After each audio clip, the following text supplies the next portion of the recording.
하나님의 말씀은 히브리서 2장 1절로 3절의 말씀입니다. 그러므로 모든 들은 것을 우리가 더욱 간절히 삼갈지니 혹 흘러 떠내려 갈까 염려하노라. 천사들로 하신 말씀이 견고하게 되어 모든 범죄함과 순종치 아니함이 공변된 보응을 받았거든 우리가 이같이 큰 구원을 등한히 여기면 어찌 피하리요. 이 구원은 처음에 주로 말씀하신 바요 들은 자들이 우리에게 확증한 바니. 예수를 나의 구주로 고백하면 죄에서 구원받고 세상을 단번에 끊을 수 있는 힘을 주시고 주님을 섬길 수 있도록 복종할 수 있는 힘도 주셨습니다. 언제요? 우리가 고백할 때. 예수 믿기 전에는 우리는 육신의 정욕대로 살았다 이 말이에요. 우리의 몸으로 죄의 종 마귀의 종노릇 했다는 것입니다. 그런데 예수 믿음을 통해서 우리의 몸을 의의 종으로 만들어버렸죠. 바꿔졌죠. 종이라고 하는 것은 복종할 수 있는 사람이 되었다는 것입니다. 그리고 그의 결말은 영생이라는 것이죠. 히브리서 1장 1절 2절입니다. 옛적의 선자들로 여러 부분과 여러 모양으로 우리 조상들에게 말씀하신 하나님이 이 모든 날 마지막에 아들로 우리에게 말씀하셨으니 이 아들을 만유의 후사로 세우시고 또 저로 말미암아 모든 세계를 지으셨느니라. 구약은 선지자들을 통해서 우리들에게 주신 말씀이시고 신약은 주님을 통해서 하신 말씀인데 여러분은 주님께서 하신 말씀을 어디까지 경험하고 있느냐 이 말입니다. 그러면 신약에서 주님께서 하신 말씀이 무슨 말씀이신지를 우리가 알아야 된다는 거죠. 마태복음 5장 17절로 20절의 말씀입니다. 내가 율법이나 선지자나 폐하러 온 줄로 생각지 말라. 폐하러 온 것이 아니요 완전케 하려 함이로다. 진실로 너희에게 이르노니 천지가 없어지기 전에는 율법의 1.1획이라도 반드시 없어지지 아니하고 다 이루리라. 그러므로 누구든지 이 계명 중에 지극히 작은 것 하나라도 버리고 또 그같이 사람을 가르치는 자는 천국에서 지극히 작다 일컬음을 받을 것이요 누구든지 이를 향하며 가르치는 자는 천국에서 크다 일컬음을 받으리라. 제일 먼저 주님께서 하신 말씀이 율법에 대해서 하셨는데 율법을 지킬 수 없다고 하는 사람에게는 이 말씀이 해석이 될 수가 없다 이 말이에요. 그러니까 그들은 의의 말씀을 경험하지 못한 자라는 겁니다. 7장 12절입니다. 그러므로 무엇이든지 남에게 대접을 받고자 하는 대로 너희도 남을 대접하라. 이것이 율법이요 선지자니라. 여러분은 대접하는 사람입니까? 아니면 대접을 받기를 원하는 사람입니까? 지금 이 말씀도 율법이라는 거죠. 7장 21절부터 23절입니다. 나더러 주여 주여 하는 자마다 천국에 다 들어갈 것이 아니요 다만 하늘에 계신 내 아버지의 뜻대로 행하는 자라야 들어가리라. 그날에 많은 사람이 나더러 이르되 주여 주여 우리가 주의 이름으로 선지자 노릇하며 주의 이름으로 귀신을 쫓아내며 주의 이름으로 많은 권능을 행치 아니하였나이까 하리니 그때에 내가 저희에게 밝히 말하되 내가 너희를 도무지 알지 못하니 불법을 행하는 자들아 내게서 떠나가라 하리라. 그러므로 누구든지 나의 이 말을 듣고 행하는 자는 그 집을 반석 위에 지은 지혜로운 사람 같으리니 비가 내리고 창수가 나고 바람이 불어 그 집에 부딪히되 무너지지 아니하나니 이는 주초를 반석 위에 놓은 연고요 나의 이 말을 듣고 행치 아니하는 자는 그 집을 모래 위에 지은 어리석은 사람 같으리니 비가 내리고 창수가 나고 바람이 불어 그 집에 부딪힘에 무너져 그 무너짐이 심하니라. 뜻대로 행하지 않는 사람을 가리켜서 불법을 행하는 자라고 말씀하고 있습니다. 이 말씀을 들었을 때에 주님께서 끝까지 다 해석을 주시는데 3년이 걸렸다는 거예요. 이 율법의 말씀, 주님께서 우리들에게 주시는 율법의 말씀을 설명해 주시는데 얼마나 걸렸다고요? 3년이 걸렸다고. 주님께서 우리에게 주신 율법의 말씀이 산상수훈의 말씀이죠. 마태복음 5장부터 마태복음 7장까지의 말씀이다 이 말이에요. 이 마태복음 5장부터 마태복음 7장까지의 산상수훈의 말씀을 마태, 마가, 누가, 요한, 사도행전부터 유다서까지 모든 말씀들을 다 풀어서 지금 다시 설명하고 있는 내용의 말씀인 것입니다. 이 말씀을 우리는 어디까지 지금 경험했느냐는 거예요. 그래서 산상수훈은 구약으로부터 요한계시록에 이르기까지 다 해석을 할 수 있다는 거예요. 그 안에 다 들어가 있다 이 말입니다. 주님은 산상수훈을 통해서 말씀하시고 하나하나 다 가르쳐 주셨습니다.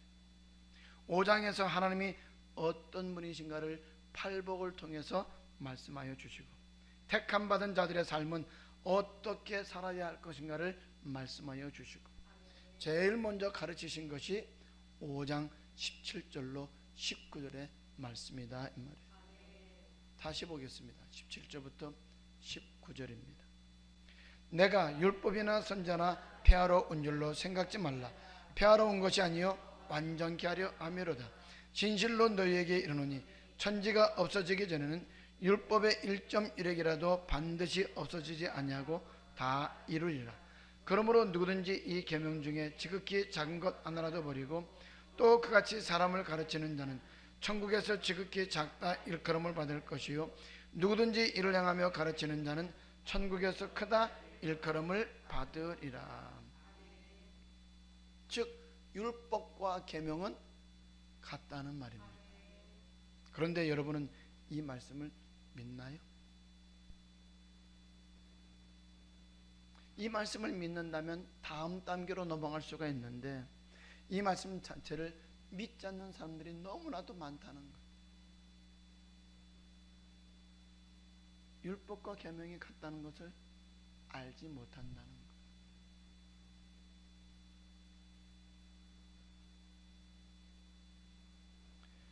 계명 지킬 필요 없다, 율법 지킬 필요 없다, 이렇게 듣고 배웠고 가르쳤다 이 말이에요. 그러면 율법과 계명이 무엇입니까?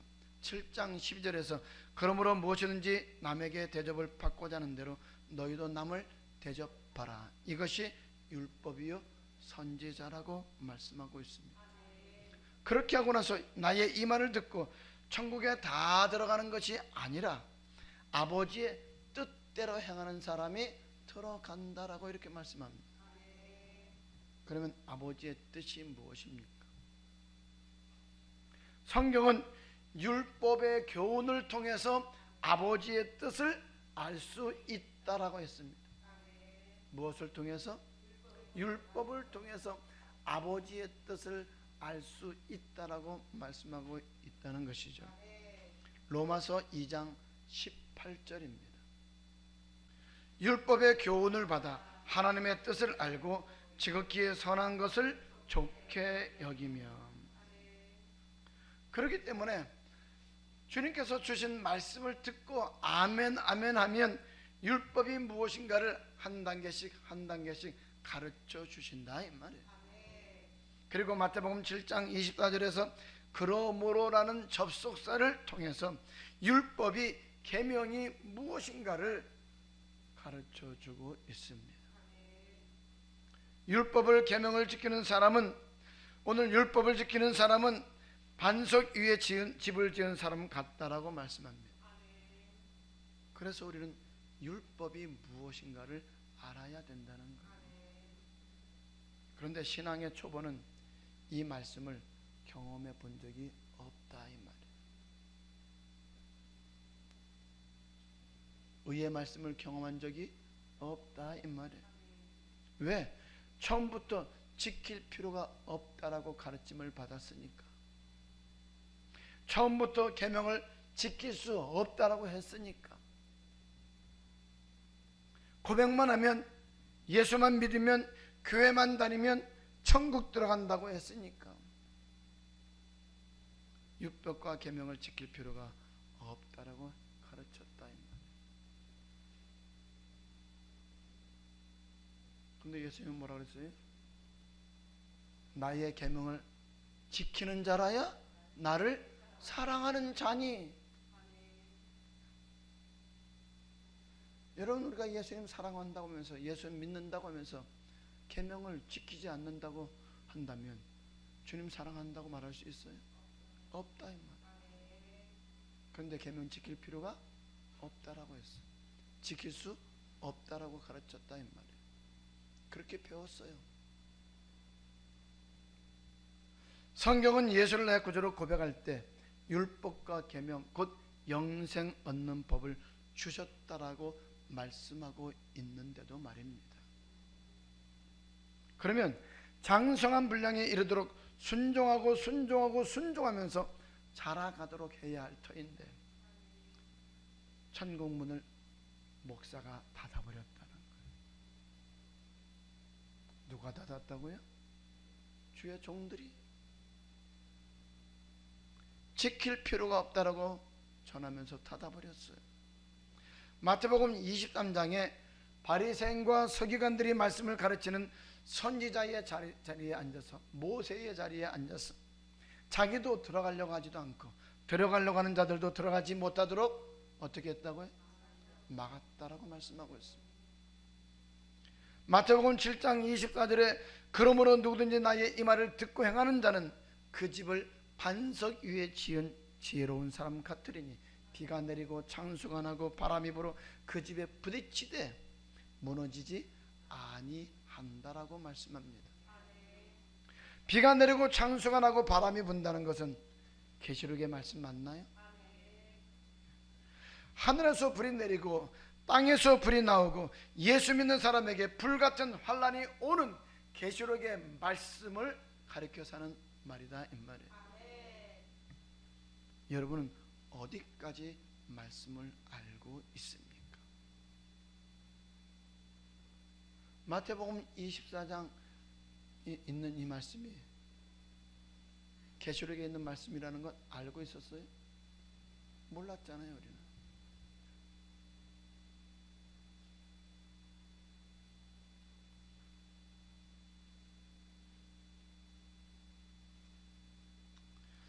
여러분, 제일 먼저 나오는 것이 율법인데, 제일 먼저 말씀하신 것이 계명인데, 율법과 계명을 모르면서 어떻게 우리가 집을 지을 수 있느냐 이 말이에요. 어떻게 반석에다가 집을 짓느냐 이 말이에요. 26절에 나의 이 말을 듣고 행치 아니하는 자는 그 집을 어디에? 모래 위에 지은 어리석은 사람 같으리니 비가 내리고 창수가 나고 바람이 불어 그 집에 부딪힘에 무너짐이 어떻게?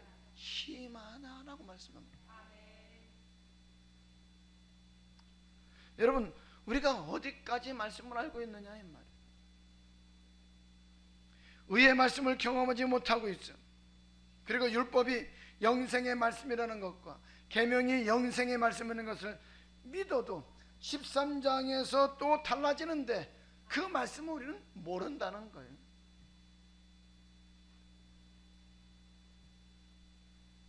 아, 율법이 영생의 말씀이구나. 그 영생의 말씀을 주님이 내 마음밭에 뿌리는구나. 그러면 영생의 말씀을 받고 나는 어느 밭이 되었는가 하는 것이 마태복음 13장의 내용인데 이 말씀이 연관된다는 것도 모르고 있다 이 말이에요. 그러니까 마태복음 13장은 또 한 단계 더 높아진 천국에 들어가는 말씀이다 이 말이에요. 그런데 율법과 계명이 영생의 말씀이라는 것도 모르고 있다는 거예요. 누가복음 10장 25절로 28절에서 어떤 율법사가 주님께 어떻게 하면 영생을 얻을 수 있습니까? 물었습니다. 그때 주님께서 뭐라고 말해요? 야, 내가 율법사구나. 그러면 너는 율법을 어떻게 읽느냐, 어떻게 해석하느냐 되물었습니다. 그때 그가 어떻게 대답을 해요?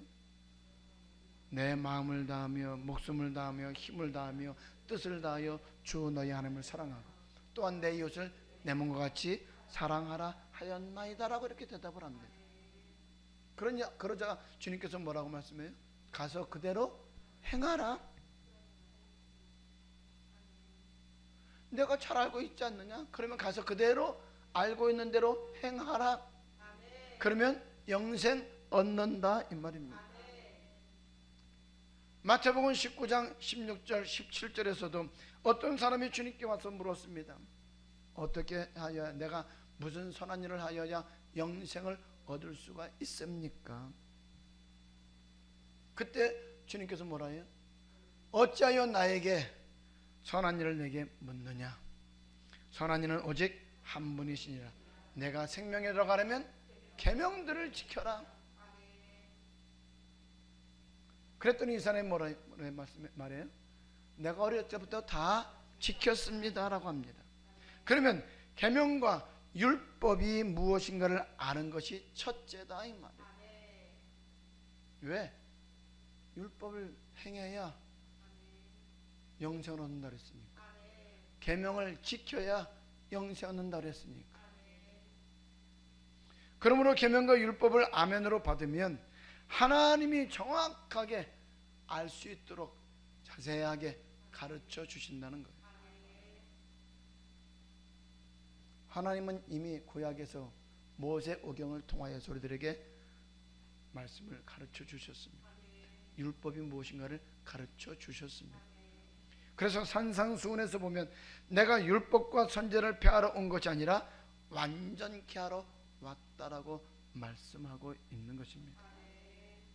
완전케 했다는 것은 구약의 율법이 그대로 넘어와서 신약의 율법과 합쳐짐으로 오늘 더하여졌다 이 말이죠. 그래서 예수가 말하는 율법하고 구약의 율법은 같으면서도 약간 다르다는 거예요. 구약의 율법은 레위기에서 보면 신의 선에서 하신 하나님의 말씀 맞죠? 그러면 히브리서에서 말씀한 대로 구약은 선지자를 통해서 하나님께서 말씀하시는 것 맞는가요? 신약은 율법을 다시 설명하고 있는데 누구를 통해서? 예수님을 통해서 말씀해 주고 있다 이 말입니다. 그러므로 구약의 율법과 신약의 율법이 합쳐진 것이 산상수훈의 말씀입니다. 구약의 율법 중에서 약간 바뀐 것만 다시 끄집어서 기록하고 있다 이 말이에요. 그리고 하나님이 지금은 누구의 말을 들으라고 말해요? 예수님의 말을 들으라고 말씀하고 있다 이 말이에요. 마태복음 17장 5절에서 보면 이제는 모세나 선지자의 말을 듣는 것이 아니라 누구의 말을 들으라고요?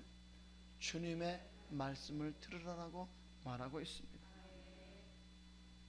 한번 볼까요? 마태복음 17장 5절입니다. 그날 때에 호련히 빛난 구름이 저희를 덮으며 구름 속에서 소리가 나서 가로되 이는 내 사랑하는 아들이요 내 기뻐하는 자니 너희는 저의 말을 들으라 하는지라. 여러분, 그래서 구약의 율법은 그대로 넘어오는 거예요. 약간 바뀐 것이 있다 이 말이에요. 그리고 영생하는 율법은 절대로 사라지는 법이 없습니다. 없어지지 않는다 이 말이에요. 그래서 내가 율법이나 선지자나 폐하러 온 줄로 생각지 말라. 폐하러 온 것이 아니요 완전케 하려 함이라고 말씀하고 있는 것입니다. 옛사람에게 말한 바 살인치 말라 간음하지 말라는 말을 들었으나 그 말이다 이 말이에요. 구약은 살인하여 살인죄입니다. 그러나 신약은 남을 미워해도 용서하지 않아도 살인죄입니다. 그러면 달라졌어요? 달라지지 않았어요? 더해졌어요? 더해지지 않았어요? 더해졌다 이 말이에요. 구약의 율법을 지키기가 쉬워요? 신약의 율법을 지키기가 쉬워요? 구약의 율법을 지키기가 쉽다 이 말이에요. 신약은 훨씬 어려워졌다는 거예요. 구약은 간음해야 간음죄입니다. 그러나 신약은 마음속에 음욕을 품기만 해도, 찾아가기만 해도, 음욕을 품고 만지기만 해도 간음죄라는 거예요. 그래서 여러분과 나는 철저하게 성령을 의지하지 아니하고서는 지킬 수 없다는 거예요. 그래서 성령을 의지해야 한다는 거예요. 성령을 소멸하면 안 된다 이 말입니다. 말씀에 순종하지 않는 사람이 어떻게 성령 충만할 수가 있어요?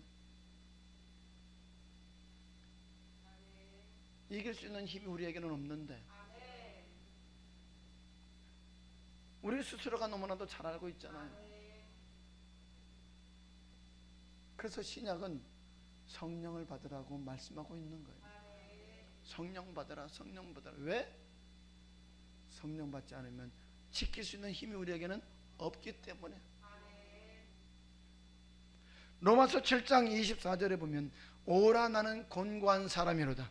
이 사망의 몸에서 누가 나를 건져내랴. 여러분, 욕심이 잉태되면 어떻게 돼요? 죄를 낳게 되고, 죄가 장성하면 사망이 이르게 됩니다. 이 욕심 때문에 죄의 법이 내 속에 들어와서 아버지의 말씀에 순종할 수 있는 힘을 잃어버리게 된다는 거예요. 그러나 로마서 8장 1절로 3절에 보니까 그러므로 이제 그리스도 예수 안에 있는 자에게는 결코 정죄함이 없나니 이는 그리스도 예수 안에 있는 생명의 성령의 법이 죄와 사망의 법에서 너를 해방하였습니다. 율법이 육신으로 말미암아 연약하여 할 수 없는 그것을 누가 한다고요? 하나님은 하시나니. 이것이 성경입니다. 그러니까 의의 말씀을 경험하지 못했다라고 말하는 거예요. 의의 말씀, 곧 율법이 무엇인지를 모른다 이 말이에요.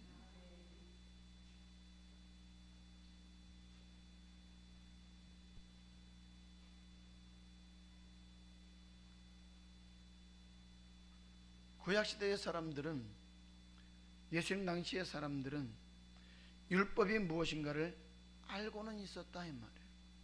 살인하지 말라, 간음하지 말라, 도둑질하지 말라, 거짓 증거하지 말라, 내 부모를 공경하라, 내 이웃을 내 몸같이 사랑하라 하신 거라, 이런 것들을 알고 있었다는 거예요.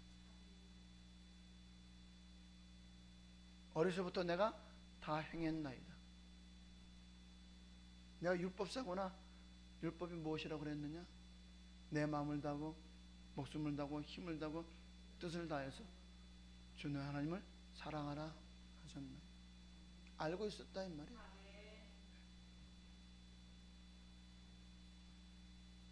그런데 내가 무엇이 부족합니까? 라고 묻고 있는 이 청년에게 예수님은 뭐라고 말씀해요? 한 가지 부족한 것이 있다. 내가 구약의 법으로 볼 때는 내가 다 지켰다. 근데 지금 내가 나에게 물으니까 내가 대답하는데 나는 완전한 율법으로, 내가 가르치는 율법으로 내가 대답해 줄 텐데 한 가지 부족한 것이 있다라고 이렇게 말씀하는 거예요. 완전케 하신 율법으로 대답했다 이 말이에요. 그랬더니 그 청년이 어떻게 했다고요? 재물이 많음으로 근심하여 돌아갔다라고 말합니다. 다시 말하면 신약의 완전케 된 율법이 훨씬 더 어렵다는 거예요. 그래서 성령이 필요한 거예요. 그래서 예수 믿는 사람에게 뭘 받으라고 그래요? 성령 받으라고 그러는 거예요. 그러면 성령을 받으라는 것은 기도하여 능력 받으라는 뜻입니까? 말씀에 순종하라는 거죠. 말씀에 순종하기 위해서 성령 받으라는 거예요. 성령은 우리를 진리 가운데로 인도하신다라고 합니다. 성령은 뭐의 영이기 때문에? 진리의 영이기 때문에 말씀을 믿고 순종하라고 성령을 우리에게 주신다는 거예요. 그래서 성령은 또 다른 보혜사라고 말하는 것입니다. 보혜사는 내 옆에서 내 신앙을 도와주는 자다 이 말이에요. 마태복음 13장을 보겠습니다. 내 마음밭이 어떤 밭이냐? 18절 19절입니다. 그런즉 씨 뿌리는 비유를 들으라. 아무나 천국 말씀을 듣고 깨닫지 못할 때는 악한 자가 와서 그 마음에 뿌리온 것을 빼앗나니 이는 곧 길가에 뿌리온 자요. 하나님은 우리에게 천국 복음을 뿌립니다. 천국에 들어가는 말씀을 뿌린다 이 말이에요. 하나님의 나라의 복음을 뿌립니다. 천국의 비밀, 천국의 말씀, 하나님의 나라의 복음 다 동일한 말이죠. 하나님은 우리 마음밭에 천국 말씀을 뿌린다는 거예요. 그런데 여러분은 어때요? 여러분은 영생의 말씀을 주면 받아들입니까? 아니면 밀어냅니까? 이것이 첫 번째 밭이라는 거예요. 그래서 단계별이에요. 단계별.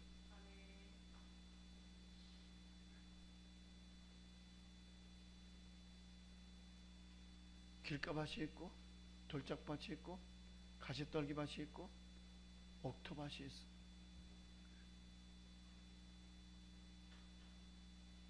그리고 19장에 가면 또 더 높은 단계로 말씀하고 있는 것을 볼 수가 있어요. 19장입니다. 16절 17절 다시 봅니다. 어떤 사람이 주께 와서 그러되 선생님이여 내가 무슨 선한 일을 하여야 영생을 얻으리이까? 예수께서 가라사대 어찌하여 선한 일을 내게 묻느냐? 선한 이는 오직 한 분이시니라. 내가 생명에 들어가려면 계명들을 지키라.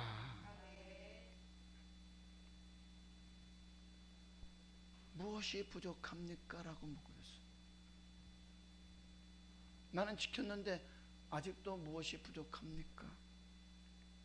그래서 주님은 야 내가 구약의 법으로 볼 때는 내가 괜찮은데 신약의 법으로 보니까 문제가 있다 이 말이죠. 그래서 마태복음의 산상수훈이 그렇게 중요한 거예요. 구약의 모세 오경을 모르고 신약의 산상수훈을 모르면 마태복음 19장이 이해돼요? 안 돼요? 안 된다는 거죠. 그런데 오늘날 주의 종들이 율법 자체를 가르치지 않는데 계명 자체를 지킬 필요가 없다고 하는데 이 마태복음 19장의 이 말씀을 어떻게 해석할 수가 있겠느냐. 그래서 제자들이 산상수훈에 대해서 모든 말씀을 다시 보충 설명하고 있는 거예요. 예수님께서 하셨던 마태복음 5장부터 7장의 산상수훈의 말씀을 마태복음에서도 마가복음에서도 누가복음에서도 요한복음에서도 사도행전에서도 오늘 에베소서에서도 모든 성경이 다 어떻게 한다고요? 보충 설명을 다시 해주고 있다 이 말이에요. 이렇게 간단한 산상수훈의 말씀을 보충 설명한 것이 요한계시록에 이르기까지의 내용의 말씀이다 이 말입니다. 다시 마태복음 13장 18절 19절입니다. 그런즉 씨 뿌리는 비유를 들으라.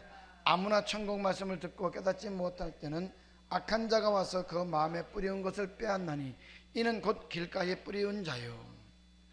예수가 전한 말씀이 계명이고 영생의 말씀인데 그것을 악한 자가 와서 빼앗는다라고 합니다. 마태, 마가, 누가복음에서도 율법과 계명은 영생 얻는 법이라고 말씀하고 있습니다. 그러면 천국 복음, 천국에 들어가는 말씀은 율법이죠. 성도들의 마음밭에 율법의 말씀을 뿌리는데 그것을 악한 자가 와서 어떻게 한다고요? 빼앗는다. 그 악한 자가 예수가 주는 영생의 말씀을 빼앗아 간다는 거예요. 그 말씀이 너무 좋아서 받아들여도 빼앗는 자가 있다는 거예요. 왜 빼앗을까? 무엇 때문에 빼앗을까? 마태복음 13장, 마가복음 4장, 누가복음 8장은 똑같은 씨 뿌리는 비유에 대해서 말씀하고 있는 겁니다. 그런데 마가복음 4장에 보면 이런 말씀이 있습니다. 마가복음 4장 14절 15절입니다. 뿌리는 자는 말씀을 뿌리는 것이라. 말씀을 길가에 뿌리웠다는 것은 이들이니 곧 말씀을 들었을 때에 사단이 즉시 와서 저희에게 뿌린 말씀을 빼앗는 것이요. 하나님께서 주의 종들에게 천국에 가는 말씀을 주셨어요. 천국 복음을 그대로 가르쳐 주셨다 이 말이에요. 그 천국 복음을 성도들 마음밭에 뿌리는데, 그 성도들의 마음밭에 천국에 들어가는 말씀을 뿌리는 자로서 뿌렸는데 누가 빼앗아간다고요? 사단이 와서 빼앗아간다라고 말씀하고 있습니다. 여러분, 주의 종은요, 교회를 크게 하는 것, 성도들을 많게 하는 것, 오늘 그런 것이 주의 종이 하는 일이 아니라 뭐라는 거예요? 천국 복음을 가르쳐서 지키게 함으로 말미암아 성도들로 하여금 알곡되게 만드는 것이 주의 종이 해야 할 일입니다. 주님 오시는 그날에 주맞을 준비시키는 것이 주의 종이 해야 할 일이다 이 말입니다. 근데 그 주의 종이 천국에 들어가는 말씀을 전하여서 가르쳐서 지키게 하려고 말씀의 마음밭에다가 여러분 마음밭에 뿌렸는데 누가 와서 빼앗아간다고요? 사단이 와서 빼앗아간다. 마태복음 9장 35절로 38절입니다. 예수께서 모든 성과 촌에 돌아다니사 저희 회당에서 가르치시며 천국 복음을 전파하시며 모든 병과 모든 악한 것을 고치시니라. 무리를 보시고 민망히 여기시니 이는 저희가 목자 없는 양과 같이 고생하며 유리함이라. 이에 제자들에게 이르시되 추수할 것은 많되 일꾼은 적으니 그러므로 추수하는 주인에게 청하여 추수할 일꾼들을 보내어 주소서 하라 하시니라. 천국 복음이나 천국의 말씀은 동일한 말입니다. 주님께서 모든 회당에서 천국 복음을 가르치셨다라고 말합니다. 왜? 당시의 바리새인들이나 서기관들은 천국 복음을 가르치지 않았기 때문에, 무리들이 목자 없는 양과 같이 유리했기 때문입니다. 그들은 자기도 들어가지 아니하고 들어가려고 하는 자들도 들어가지 못하게 막았다라고 했죠. 그러니까 예수님께서 이 땅에 오신 목적은 우리를 죄에서 구원하시기 위해서뿐만 아니라 하나님의 나라 복음을 전하러 오셨기 때문에 모든 회당을 다니면서 천국 복음을 전하셨던 것입니다. 그런데 예수님은 3년밖에 이 복음을 전할 수 없었어요. 그러니까 제자를 부르셨죠. 12제자를 부르셨다 이 말이에요. 그리고 70제자를 택했습니다. 그러면 제자들을 택한 목적이 뭐였어요? 천국 복음을 전하라고.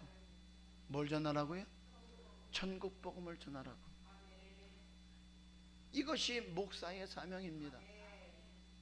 다시 마태복음 9장 35절로 38절입니다. 예수께서 모든 성과 촌에 돌아다니사 저희 회당에서 가르치시며 천국 복음을 전파하시며 모든 병과 모든 약한 것을 고치시니라. 무리를 보시고 민망히 여기시니 이는 저희가 목자 없는 양과 같이 고생하며 유리함이라. 이에 제자들에게 이르시되 추수할 것은 많되 일꾼은 적으니 그러므로 추수하는 주인에게 청하여 추수할 일꾼들을 보내어 주소서 하라 하시니라. 천국 복음을 전해야 되는데 언제까지 그들이 전해야 되느냐 이 말이에요. 언제까지요? 추수할 때까지, 주님 오시는 그날까지. 이것을 하나하나 설명하려면 시간이 오래 걸리는 거예요. 추수 때의 알곡을 만들려면 어떻게 해야 하는지를 하나하나 설명하려면 오늘 오래 걸린다는 거예요. 신앙의 초보부터 시작해서 단단한 식물을 먹을 수 있는 단계까지 오늘 오랫동안 가르쳐 줘야 된다. 왜? 성경 전체의 모든 것을 다 해석해 줘야 되니까. 모세오경을 모르면 신약의 이 말씀을 해석할 수가 없어요. 모세오경을 알아도 산상수훈을 모르면 이 말씀을 또 해석할 수가 없다 이 말이에요. 모세오경과 산상수훈을 알아도 계시록을 모르면 또 말씀을 해석할 수 없다 이 말이에요. 그러니까 성경 전체에 엄청난 해석이 다 들어가야 되니까 오래 걸린다는 거예요. 목사의 사명이 뭐라고요? 성도들에게 천국 복음을 가르쳐서 지키게 하여 알곡되게 하는 것이다. 언제까지 복음을 전해야 된다고요? 추수할 때까지, 주 오시는 그날까지. 그래서 천국 복음을 전하시고 가르쳐서 주님 재림하실 때에 천국에 들어갈 수 있는 믿음으로 자라게 해야 된다는 거예요. 가장 높은 단계의 말씀을 가르쳐야 되기 때문에 얼마나 많은 시간이 걸려야 되겠느냐. 주님은 제자들과 함께 할 수 있는 시간이 얼마 되지 않는다는 것을 잘 알고 있습니다. 그래서 70제자까지 택하셨던 거예요. 12제자를 택하시고 70제자를 택하셨어요. 누가복음 10장 1절 2절입니다. 이후에 주께서 달리 70인을 세우사 친히 가시려는 각동 각처로 둘씩 앞서 보내시며 이르시되 추수할 것은 많되 일꾼이 적으니 그러므로 추수하는 주인에게 정하여 추수할 일꾼들을 보내어 주소서 하라. 주의 종들을 택한 목적을 말씀하고 있는 거예요. 주의 종들에게 맡겨진 성도들에게 천국 복음을 가르쳐서 천국에 들어가는 알곡 만들라는 거예요. 이것이 성경의 말씀입니다. 그래서 신약이 어렵다는 거예요. 왜? 계시록까지도 다 알아야 되니까. 누가복음 8장 11절 12절입니다. 이 비유는 이러하니라. 씨는 하나님의 말씀이요 길가에 있다는 것은 말씀을 들은 자니 이에 마귀가 와서 그들로 믿어 구원을 얻지 못하게 하려고 말씀을 그 마음에서 빼앗는 것이요. 천국 복음을 전할 때에 마귀가 와서 그 말씀을 빼앗는 것은 무엇 때문에 빼앗는다고요? 믿어 구원을 얻지 못하게 하려고. 여러분, 말씀을 전할 때에 다른 말씀 교단의 교리 전하면 사람들이 다 아멘 아멘 하고 웃고 즐겁게 받아들입니다. 그런데 천국에 들어가는 말씀, 영생의 말씀을 들려주면 다 받는 것이 아니라는 거죠.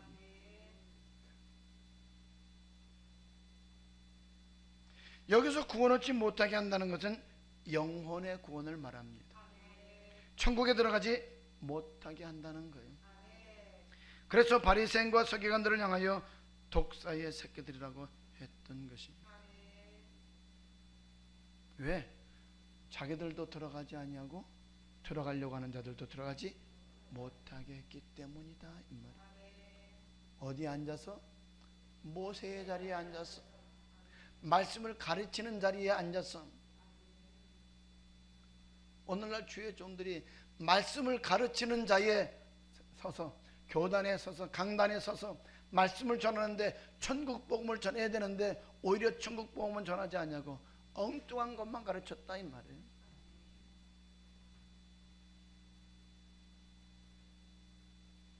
왜? 그들은 높은 자리에 앉기를 원하고 랍비라 소리를 듣기를 원하고 겉은 거룩한데 속은 악독이 가득하고 옷술은 크게 하고 말만 하고 행치 않은 자들이었기 때문이다 이 말이에요. 그러나 우리가 반드시 알아야 할 것은 주의 종은 성도들에게 반드시 뭘 가르쳐야 된다? 천국 복음을 가르쳐서 지키게 함으로 천국에 들어갈 준비를 시켜야 된다는 거예요. 다시 정리합니다. 삶이 예배입니다. 어떤 삶을 살았느냐에 따라서 우리 예배가 연락되느냐 연락되지 않느냐가 결정이 됩니다. 주일날 교회에 나와 앉아서 예배를 드리는 것 때문에 예배를 받고 안 받고가 결정되는 것이 아니라 우리의 삶이 어떤 삶을 살았느냐에 따라서 우리가 드리는 예배가 하나님께서 받아주시는 예배가 되느냐 받아주시지 않는 예배가 되느냐 결정된다 이 말입니다.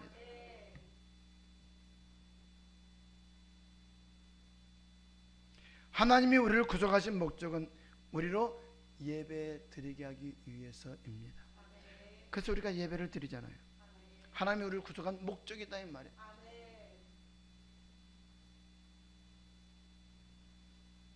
그런데 어디에서 결정이 난다고요? 우리의 삶이 어떤 삶을 사느냐에 따라서 결정된다 이 말이에요. 율법은 하나님의 말씀이죠. 하나님의 말씀대로 살아서 드리는 것이 하나님께 예배를 드리는 것이고, 아버지의 말씀대로 살지 않는 것은 누구에게 예배를 드리는 거라고요? 마귀에게 예배 드리는 것이다 이 말이에요. 자, 그러면 물질의 예배를 기뻐하실까요? 삶의 예배를 기뻐하실까요?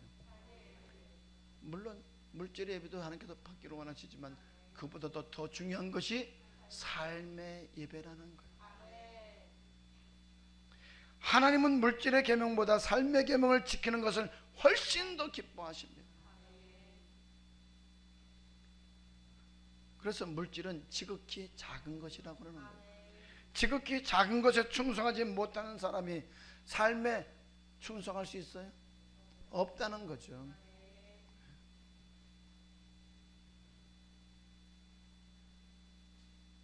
율법은 하나님의 말씀입니다.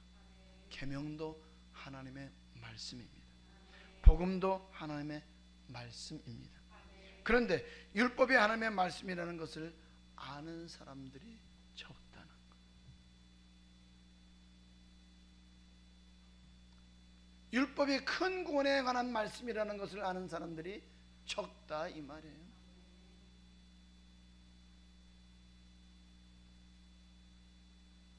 우리는 이 말씀을 마음판에 새기고 순종하여 좋은 열매 맺을 수 있기를 주님의 이름으로